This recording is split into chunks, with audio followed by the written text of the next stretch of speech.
Assalamu alaikum ардактуу замандаштар, кымбаттуу мекендештер, амансыздарбы, саламатсыздарбы? Бүгүн Тез кабар каналынын Унаа базар рубрикасында сатыла турган Daewoo Matiz унаасын көрсөтмөкчүбүз. Мына ушул экранда сиздер көрүп турган кызыл түстөгү, орусчасы бордовый цветтеги Daewoo Matiz унаасы сатууга коюлду. Бул унаанын абалы аябай жакшы. Учурда Ош облусунун Өзгөн районуна караштуу Куршап айылында турат.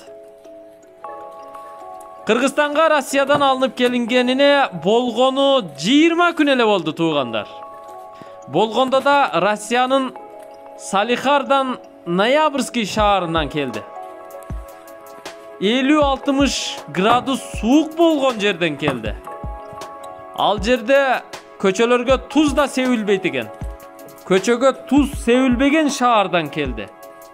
Демек, унаада чириги жок экен деп түшүнсөк болот. Чындыгында унаанын абалы жакшы.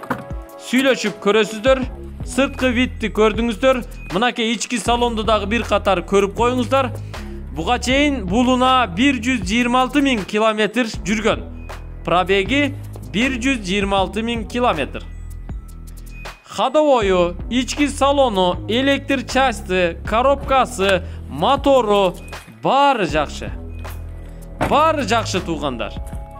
Мынаке, капотту дагы ачып бир катар бул жагын көрсөтүп коелу. Мына мотору, лонжерондору, стойкалары баары таза. Андыктан жакса сүйлөшөсүздөр. Бул унаа билип коюңуздар. 2007 жылы заводдон чыгарылган, кыймылдаткычтын көлөмү 0,8. Баасы 180 000 сом, кеми бар. Бир аз түшүп берет. 180 000 сом кеми бар. Дөңгөлөктөрүн айталы.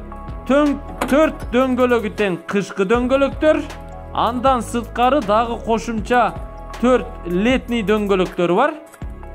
Дискалары менен сиздерге кошуп берет экен. Баасын уктуңуздар. Дагы бир жолу кайталайм. Бул Матиздин баасы 180 000 сом, кеми бар. Сырткы вид аябай жакшы, ички салон да жакшы.